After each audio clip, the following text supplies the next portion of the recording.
दोस्तों, आपने कहावत तो सुनी ही होगी, जैसे कर्म करोगे वैसे ही फल पाओगे। इस बात में कितनी सच्चाई है, ये शायद हम में से कोई नहीं बता सकता, क्योंकि हमने इसे अपने जीवन में कभी उतार कर देखा ही नहीं। हम कहते हैं और हमने सुना भी होगा कि अच्छे कर्मों का फल हमेशा अच्छा ही होता है। लेकिन मेरा आपसे एक सवाल है कि क्या आप इस पर पूर्ण रूप से विश्वास कर सकते हैं? लेकिन एक बार के लिए ज़रा सोचिए कि आप एक प्रयोग के माध्यम से अगर ये समझते हैं कि कर्मों का फल कैसे मिलता है, तो शायद आपकी सारी शंकाएं हमेशा के लिए खत्म हो जाएं, क्योंकि इंसानों को आंखों देखी बातों पर पूर्ण रूप से विश्वास बहुत जल्दी हो जाता है और हम उस पर विश्वास भी कर लेते हैं। लेकिन दूसरी तरफ अगर हमने उसे देखा नहीं तो हम इसे अंधविश्वास ही कहेंगे। तो आज की ये कहानी हमें कुछ ऐसे ही ज्ञान देने वाली है। आज आपको यह पता चलेगा कि कर्मों का एक ऐसा विज्ञान भी है जिसे जानने के बाद आप अपने कर्मों के माध्यम से अपने जीवन में सफलता भी हासिल कर सकते हैं। आपका दिमाग भी ये मानने पर विवश हो जाएगा कि कर्मों का फल अवश्य मिलता है। इस कहानी को शुरू करने से पहले मेरी आप लोगों से एक छोटी सी विनती है। यदि आप हमारे चैनल पर नए हैं तो चैनल को सब्सक्राइब कर लें और घंटी के बटन को दबा दें। तो चलिए अब कहानी को शुरू करते हैं। एक समय की बात है, किसी नगरी में एक महान बौद्ध भिक्षु रहा करते थे। वे इतने ज्ञानी थे कि उन्हें आने वाला भविष्य भी दिखाई पड़ता था। वैसे तो उनके कई शिष्य थे, लेकिन उनका एक शिष्य जो बिल्कुल नौजवान था और वह बौद्ध भिक्षु जो कि अब बूढ़े हो चुके थे, बहुत ही ज्ञानी व्यक्ति थे। जब वह ध्यान करने बैठते तो वो 2 से 3 दिनों तक लगातार ध्यान में ही लीन रहा करते थे और इसी अवस्था में वह आने वाले भविष्य को भी देख लिया करते थे।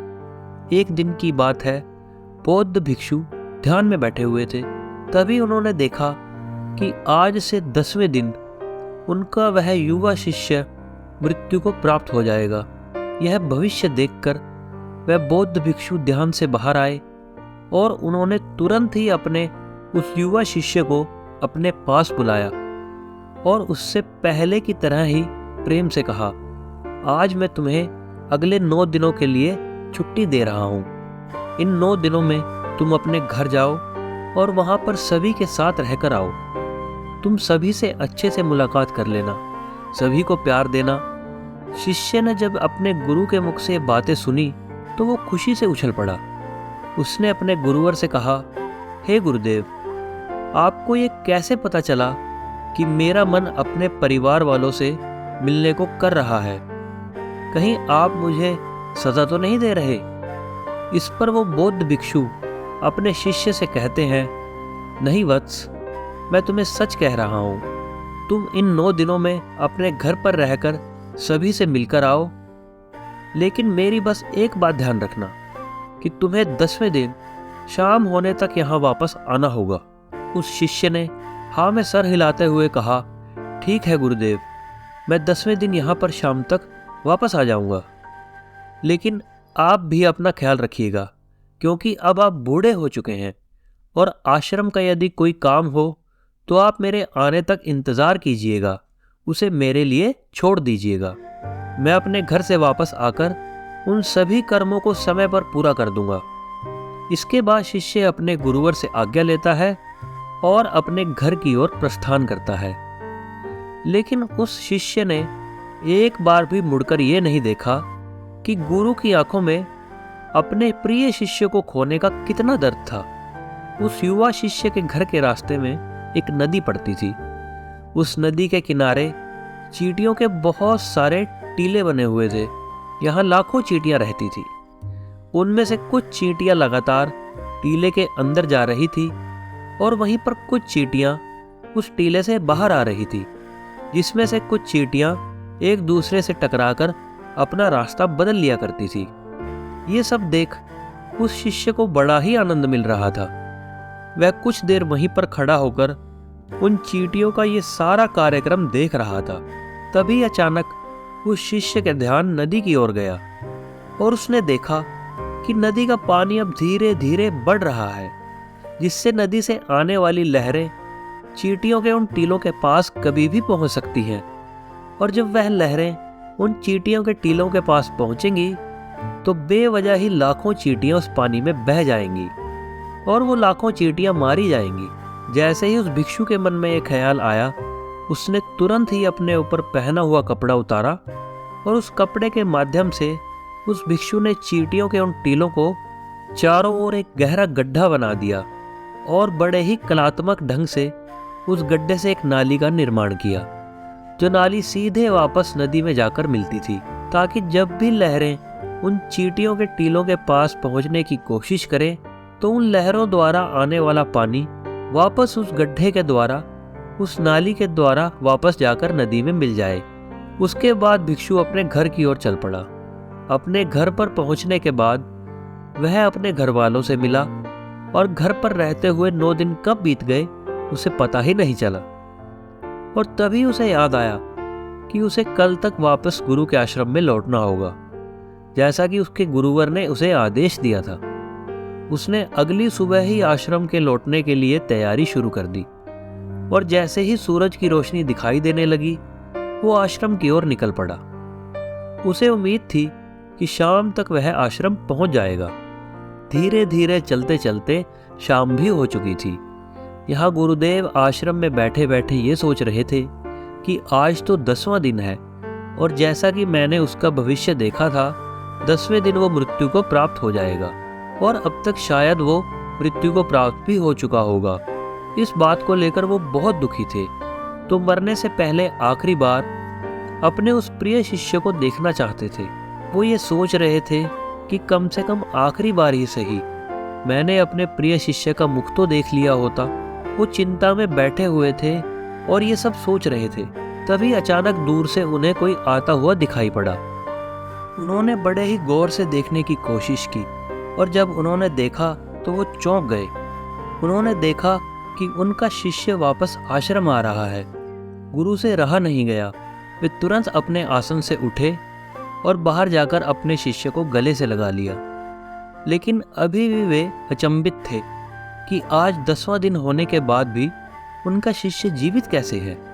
वह सब कुछ जानना चाहते थे कि उनका देखा हुआ भविष्य आखिर गलत कैसे हो गया। उन्होंने अपने शिष्य से कहा, जब तुम यहाँ से गए थे तो इन 10 दिनों में तुमने क्या क्या किया, मुझे बताओ। तब शिष्य ने उन चींटियों वाली कहानी अपने गुरुवर को सुनाई। कहानी सुनते ही गुरुवर को यह समझ में आ चुका था कि उनके शिष्य ने उन लाखों चींटियों की जान बचाई थी और इसी नेक काम के परिणाम स्वरूप उनके शिष्य को एक लंबा और खुशहाल भरा जीवन प्राप्त हुआ है। अपने प्रिय शिष्य के मुख से इन सारी बातों को सुनने के बाद गुरुवर के मुख से अनायास ही निकल पड़ा, कर्म लौटकर अवश्य आता है। शिष्य ने गुरु की इस बात को सुना, लेकिन वो इस बात को समझ ही नहीं पाया। इसलिए शिष्य ने अपने गुरुवर से पूछा कि आप क्या कह रहे हैं। तब उन गुरुवर ने अपने उस शिष्य को वह सारी बातें बता दी जो गुरु ने ध्यान में बैठे हुए देखी थी।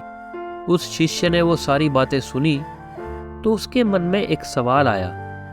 उसने अपने गुरुवर से कहा कि हे गुरुवर, जब आपको ये सारी बातें पहले से ही पता थी, जब आपने ये ध्यान में पहले से ही सब देख लिया था, तो आपने मुझे इसके बारे में क्यों नहीं बताया। जब आपको ये पता था कि कर्म इस तरह से काम करते हैं, तो आपने मुझसे पहले ही कोई अच्छा कर्म क्यों नहीं करवाया ताकि मेरी आने वाली मृत्यु टल जाए। तो कृपा करके मुझे ये बताएं कि आपने ऐसा क्यों नहीं किया। मैंने तो अनजाने में ही उन चींटियों की मदद कर दी थी, जिसके परिणाम स्वरूप आज मैं आपके सामने जीवित खड़ा। लेकिन ये काम आप मुझे बताकर भी तो करवा सकते थे, तो फिर आपने ऐसा क्यों नहीं किया। इसके पीछे का क्या कारण है। अपने उस युवा शिष्य की इन सब बातों को सुनकर वह गुरु मुस्कुराने लगे और कहने लगे, यदि मैं तुम्हें इसके बारे में बता देता तो तुम्हारे मन में एक लालच होता और तुम अपना जीवन बचाने के लिए यह कर्म करते। लेकिन कर्म का असली अर्थ ये नहीं है, बल्कि हम जब भी किसी कर्म को बिना किसी लालच के, बिना कुछ पाने के स्वार्थ के लिए करते हैं, उसी को असली कर्म कहा जाता है। जिस कर्म में तुम्हारी कोई भी इच्छा जुड़ी नहीं होती, ऐसा काम बिना किसी इच्छा के लिए किया जाता है, और ऐसे ही वह फलीभूत होता है और उसी को असली कर्म कहा जाता है। यदि मैं तुम्हें इस कर्म को तुम्हारी मृत्यु को टालने के लिए करवाता, तो तुम्हारे अंदर यह लालच होता कि इस कर्म को करने के बाद तुम्हारी मृत्यु टल जाएगी। तुम अपनी जान बचाने के मकसद से इस कार्य को करते, और जब इस मकसद को पाने के लिए करते तो इसमें तुम्हारा लालच भी जुड़ा होता, जिसके परिणाम स्वरूप तुम्हें उस कर्म का पूरा लाभ कभी नहीं मिलता। हम इंसानों के कर्मों का एक बहुत ही छोटा सा सिद्धांत है कि किसी भी कर्म को यदि आप बिना लालच के, बिना स्वार्थ के करते हैं, तो वही असली कर्म कहलाता है। अर्थात आप किसी भी कर्म को पूरा मन लगाकर कीजिए, लेकिन उसके बदले में ये कभी मत सोचिए कि उसका परिणाम क्या होगा, इसका फल हमें क्या मिलने वाला है। तुमने देखा होगा कि अक्सर जब कोई व्यक्ति दान करता है तो उसके साथ उसका मन भी जुड़ा होता है। वह दान करते वक्त यह सोच रहा होता है कि यदि मैं आज दान करूंगा तो भगवान मेरे साथ अवश्य ही अच्छा करेंगे, मुझे अच्छे फल मिलेंगे। और इसी तरह वह जिंदगी में बहुत सारे कर्म करता है इसी तरीके से, जिसके परिणाम स्वरूप उस कर्म का पूरा लाभ कभी नहीं मिलता, और बाद में यह सोचता है कि हमने तो अच्छे कर्म किए थे, लेकिन उन कर्मों का कोई फायदा हमें नहीं मिला।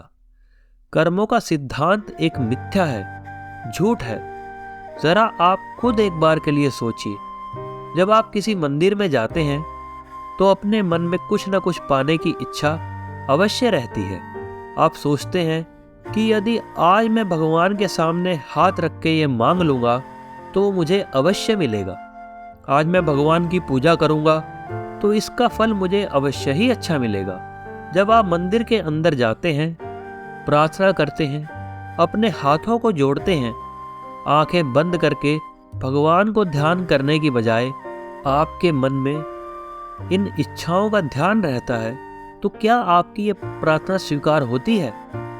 नहीं, क्योंकि प्रार्थना तो वही स्वीकार होती है जो मौन रूप से की जाती है, जिसमें आपके मन में कोई भी इच्छा ना हो। आप उस समय केवल पूरे मन से भगवान को धन्यवाद करते हैं उन सभी चीज़ों के लिए जो आज तक आपको भगवान ने दी है, और वो भी बिना किसी स्वार्थ के। ऐसी ही प्रार्थनाएं स्वीकार होती हैं। जब आप मंदिर में जाएं तो आपको एक भिखारी नहीं बल्कि एक राजा की तरह जाना चाहिए, ताकि आपके मन को ये लगे कि आपके पास वो सब कुछ है जो भगवान ने दिया है। इसके लिए आपको भगवान का धन्यवाद करना चाहिए, तभी आपकी प्रार्थना स्वीकार होगी। लेकिन ऐसा करना भी थोड़ा मुश्किल है, क्योंकि जब भी हम कोई भी काम करने की कोशिश करते हैं तो सबसे पहले हमारे मन में उसके फल की चिंता अवश्य होती है। आपके मन में ये सवाल भी अवश्य आएगा कि ऐसा क्या काम करूं जिससे मैं अपना मनचाहा फल प्राप्त कर सकूं। इसलिए जब भी आप भगवान को ध्यान करें तो मन में कोई इच्छा न रखें। अपने मन को मौन बनाने की कोशिश करें, अपने मन को शांत बनाएं और वर्तमान में रहकर बिना भविष्य की चिंता किए बस अपना कर्म करते जाइए। याद रखिएगा कि उस कर्म को करने के पीछे आपका उद्देश्य अच्छा होना चाहिए, उसका फल आपको अवश्य ही अच्छा मिलेगा। और हाँ, ये बात भी ज़रूर याद रखिएगा, यदि आप फल के बारे में ही सोचते रहते हैं तो आप एक ना एक दिन गलत दिशा में फंस ही जाएंगे। हो सकता है अब आपके मन में ये सवाल आ रहा हो कि कोई दूसरा व्यक्ति आपका बुरा चाहता है। तो दोस्तों, भगवत गीता में भगवान श्री कृष्ण ने कहा है, कोई हमारा बुरा करना चाहता है तो वो उसके कर्मों में लिखा जाएगा। हम क्यों भला किसी का बुरा सोचकर अपने कर्म और अपने वक्त को खराब करें। अर्थात जो भी कर्म उसने किया है उसकी सजा उसे ज़रूर मिलेगी। आप अच्छी सोच रखिए, अच्छा उद्देश्य रखिए और अपने कर्म को करते जाइए, क्योंकि दोस्तों कर्म ही वो फसल है जिसे इंसान को हर हालत में काटना ही पड़ता है। इसलिए हमेशा अच्छे बीज बोएं ताकि फसल भी अच्छी हो। तो उम्मीद है आपने आज की इस वीडियो से ज़रूर कुछ ना कुछ अच्छा सीखा होगा। दोस्तों अगर आपको वीडियो अच्छी लगी हो तो लाइक और शेयर ज़रूर कीजिएगा, साथ ही कमेंट करके बताइएगा अगर आपके कोई भी सुझाव हो। इसी तरह की और भी वीडियोस देखने के लिए चैनल को सब्सक्राइब करें और घंटी के बटन को दबाएं। वीडियो देखने के लिए बहुत बहुत धन्यवाद।